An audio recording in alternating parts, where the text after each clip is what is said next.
Hey everybody, and welcome back to Empty Pockets Ironworks. Thank you for joining me again this week.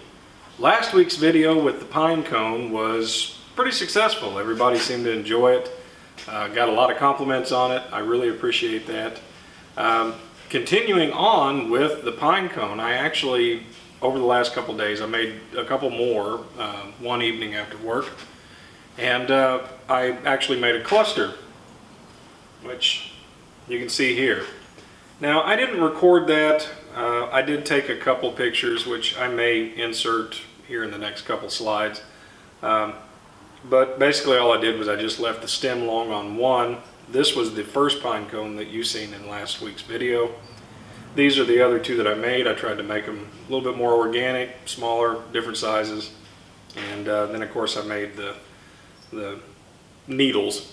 And the idea behind all of this is we're going to use a piece of board, maybe a piece of plate. I haven't quite decided yet. Either way, it's going to be a nature scene, or the forest floor basically. These will be laying down.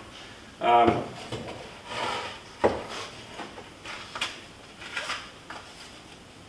went out yesterday in the backyard and actually gathered up some leaves.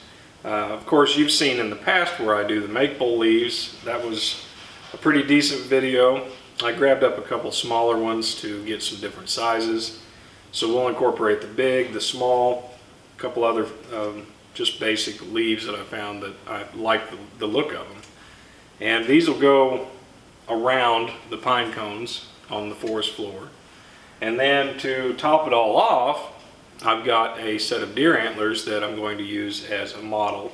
I'll use one antler and it will actually be in with the rest of it. Of course, we'll make that out of steel.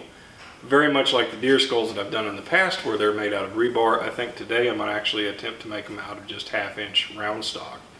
And so we'll do a little bit of forging on the end of the tines.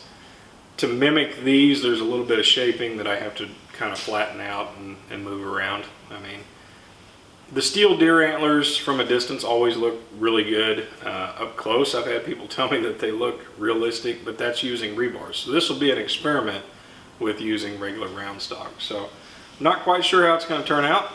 Hopefully it's great. And yeah, let's get started.